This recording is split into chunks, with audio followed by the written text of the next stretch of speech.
What you need to know to buy a high-end knife that is right for you.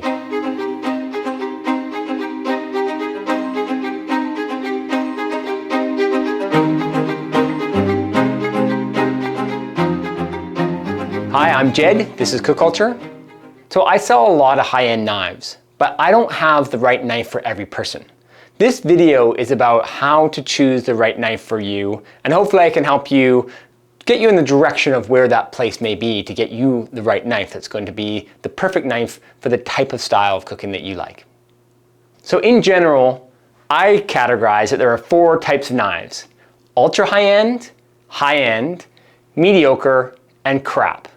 These are not industry-specific terms, I've made them up, but which knife falls into which category is a matter of opinion, and this video is just that, my opinion. So let me get right to it before I complicate things. A good knife is a sharp knife. I would take an IKEA knife that is wonderfully sharp over any crazy, handmade, expensive, Asian, beautiful Japanese knife because it's sharp. It's going to be better for me.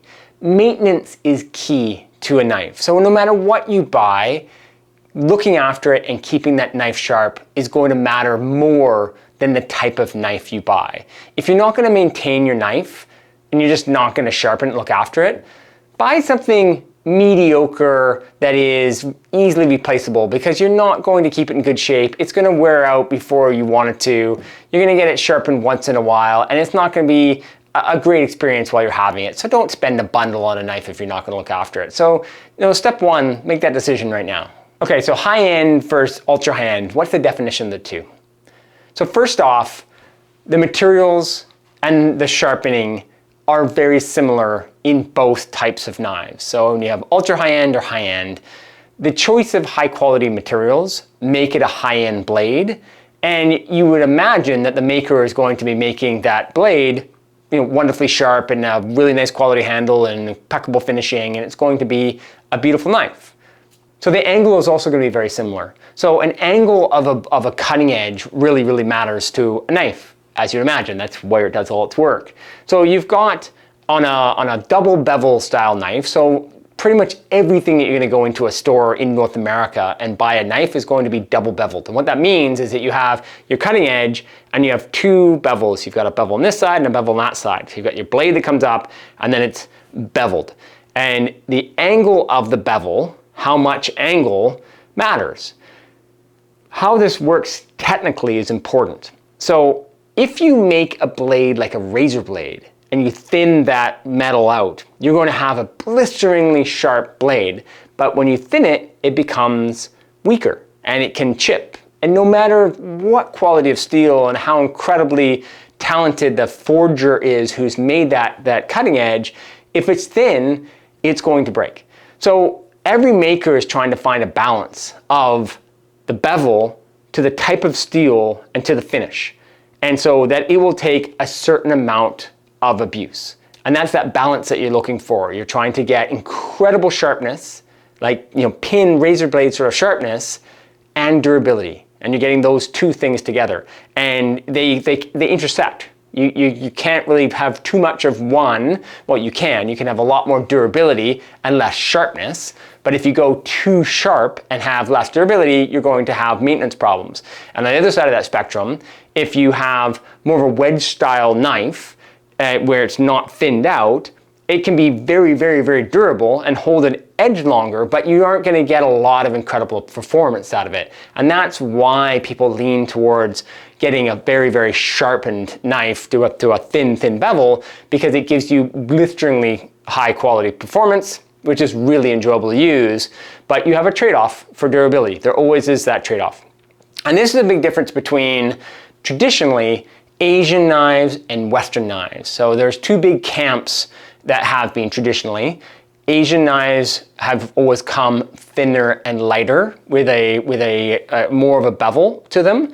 And in general terms, this is 15 degrees per angle, so 30 degrees altogether. And in Western knives, you would have a 20 degree per angle, so a 40 degree in total. And they can vary in between there. There's not exact amounts, but generally. So when you're talking to somebody about knives, they'll say 15 degree or 20 degree. And what they mean is each side of that bevel, that adds up to the total degree. And that is the difference of a blisteringly sharp knife, or something that can become more blisteringly sharp, and something that can be more durable. So you'll find a lot of like butchers and people that are doing very hard work, they will buy a Western style, 40 degree or 20 degree angle bevel, and something that is a lot more durable, takes a lot more abuse. And they may finish like with filleting, with meats, with fish and meat, with a thinner bevel, but for something that they're going to be cutting through bone or doing a lot of heavy work, you're going to have something that's going to be a thicker blade. So at home, generally when we're talking about ultra high-end and high-end, we're talking about something that is doing a lot of soft food, so soft proteins and vegetables. If you are doing something that has a lot of bones in it, you're going to want to look at having a workhorse. And a lot of time I suggest to people to find themselves a good quality, older Western style knife, maybe even from a secondhand store or from a thrift store, and get it sharpened and use that. So if you're going to be going through anything frozen or something with stock in it, or definitely bones, you're going to use that. Even if you like to have really sharp Western knives, have something that you're not going to cry on if you chip it and break it, because it's common. We deal with broken and chipped knives all the time, almost every day, and that's a major problem, and people are cutting the wrong thing with the right knife. And that's a major problem. So trying to get something in your kitchen that will deal with heavy work, if you do a lot of heavy work. If you're only cutting soft things, then we'll continue on talking about high-end and ultra high-end knives. Okay, so what separates high-end from ultra high-end? This is a personal decision. There's no like special rules or a manual to follow of exactly what categorizes into high-end or ultra high-end. Those two terms I've kind of made up myself, and it's for the individual to decide if they're buying a high-end or selling a high-end, or selling or buying an ultra high-end.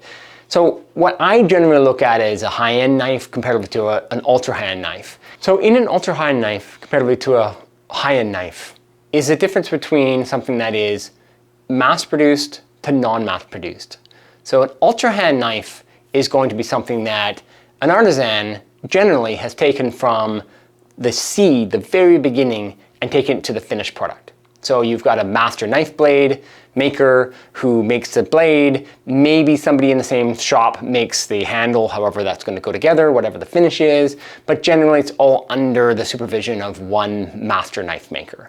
And this can be somebody who has become, a hobbyist that has moved up into something that is now making an exquisitely beautiful knife, or it can be somebody who has learned the craft as a trade. They could be multi-generational, and what they do is being passed down from generation to generation. But in that ultra high-end world, the attention to detail and the precision and the story behind that knife is much, much more developed. The high-end knife is made with exceptionally high quality materials. The design and the fit and the finish and everything to it is extraordinary, but it is made in a production line. There are many artisans. They are crafted people. They are people that know what they are doing, but they are doing a certain portion of that, and they are doing larger volume. So a lot of times you'll find these are bigger brand names that you find in larger stores. They can be chain stores or more kind of standard retailers, where the ultra high-end is made mostly for niche type retailers that are really specializing just in knives, or you find them on the internet. And you don't usually walk into just your general local retailer and find ultra high-end knives. They are a lot more specific in who that maker is going to work with and how they're sold and how they're developed in the marketplace.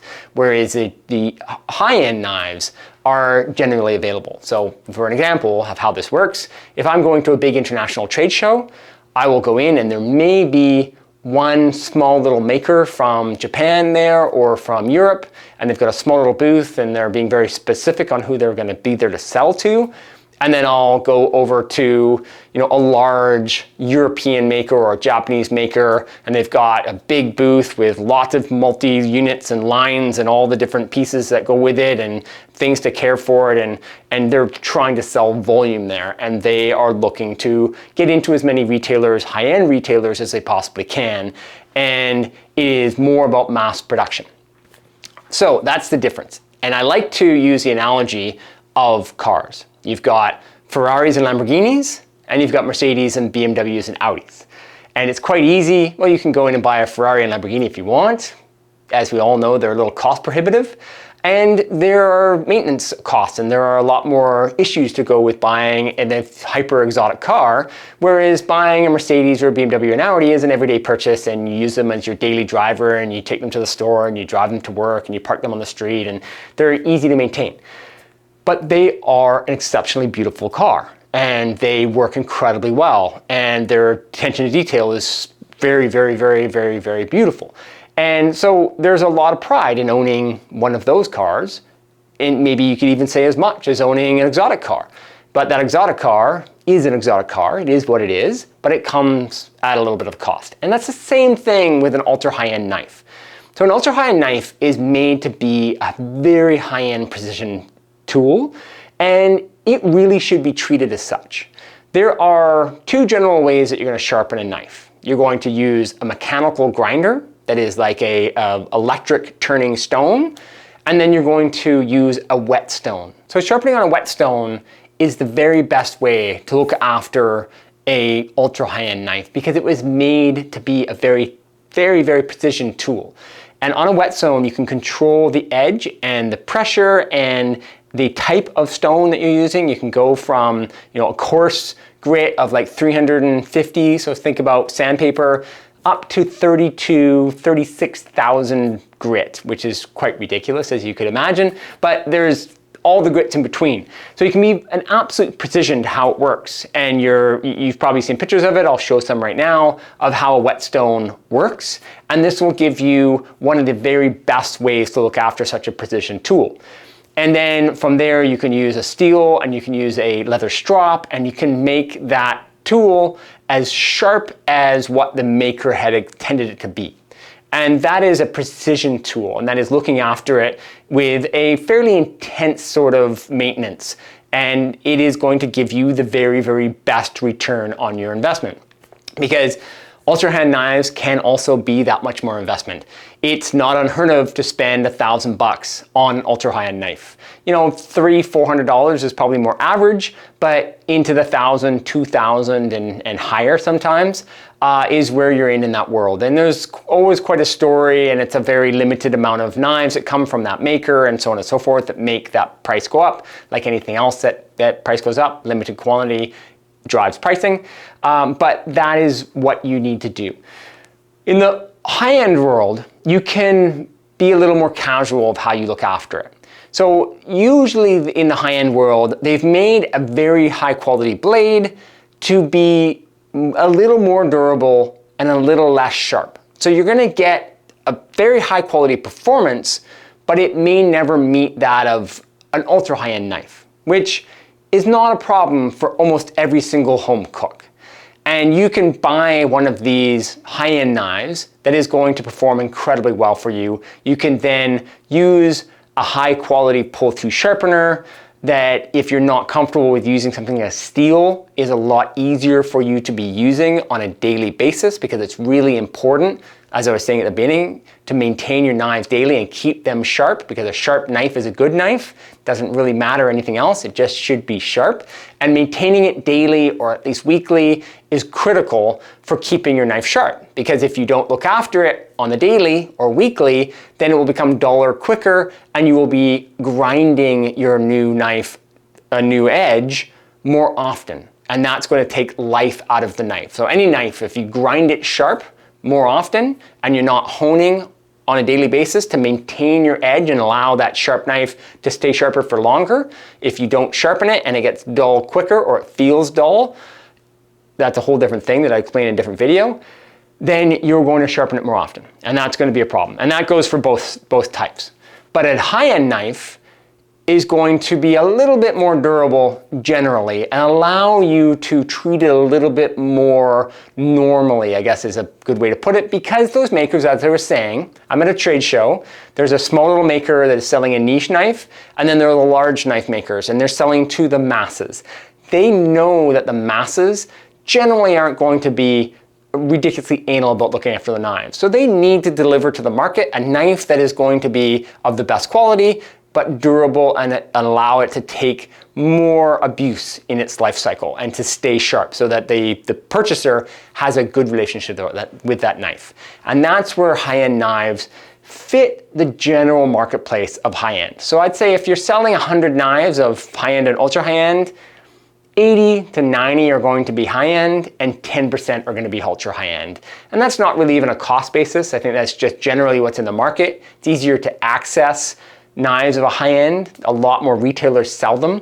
The pricing is generally a little bit more acceptable, but they are generally more available to us as retailers. Finding a good supply of ultra high-end, dealing with a certain artisan, can be a little more tricky because they don't come on a normal sort of pathway where they're sitting in a warehouse somewhere and you can just draw supply. You're waiting for people to make those. Customers need to understand that's how that delivery is going to be. And most people just want to walk into a store and buy the knife they see and then come back in 3 months and buy the next knife in that set and have similarities in the way they're made and not have a lot of nuances in them.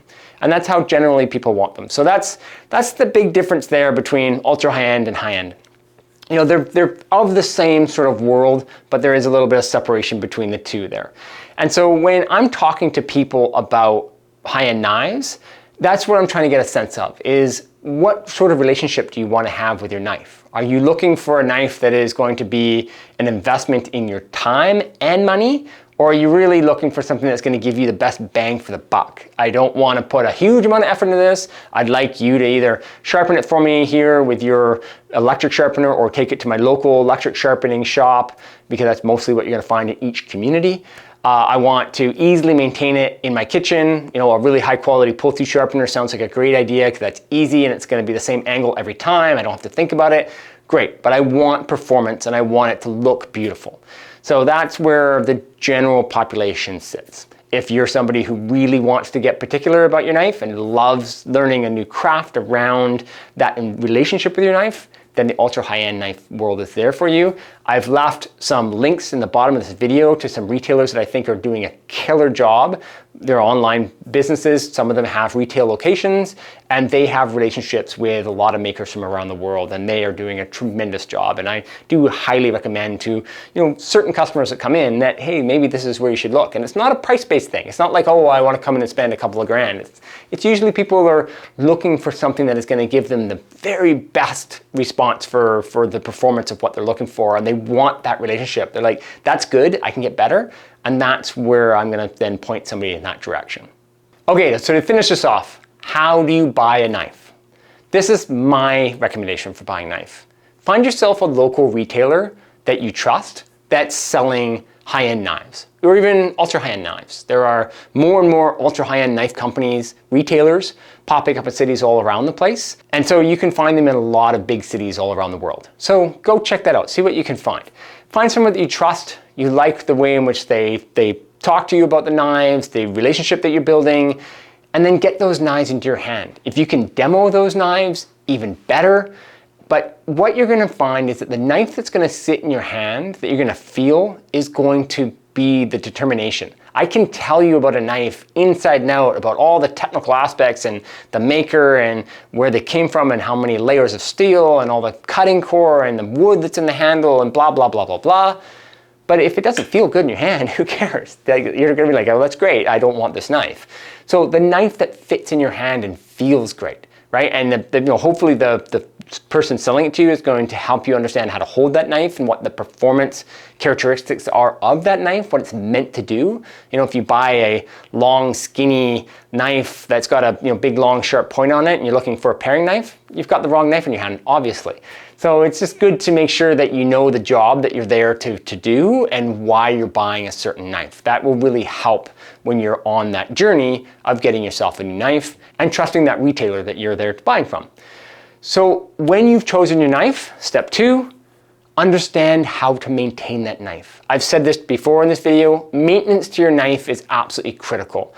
If you aren't willing to invest the time, like being real with yourself and understanding, are you going to maintain this knife daily, weekly at the very least?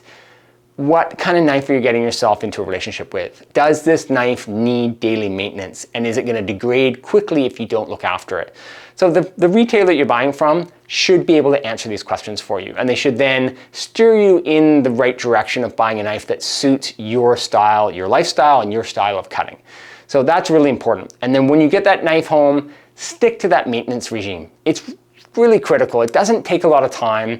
You know, if you've bought the right tools, it's easy to do, you've got them there. Learn from the retailer or watch some online videos of how to maintain them and do the maintenance. And then understand what the telltale signs of actual knife becoming dull is, and then where you're going to take it to be sharpened and get that done. You know, we're a retailer that offers free knife sharpening because I love people having sharp knives at home. Sharp knives is critically important to me. Like I said, I don't care. We sharpen every knife. If the customer is a customer of ours, we will sharpen any knife from anywhere. We don't care, because my main goal is that I want people to have sharp knives at home. And so hopefully the retailer that's close to you has that same sort of relationship with you. They may charge you a nominal fee, but you should be able to get your knives sharpened by your local retailer. At least they know where to send your particular type of knife. So I hope that's been helpful. If you have any questions, any comments, please throw them below. Thank you very much.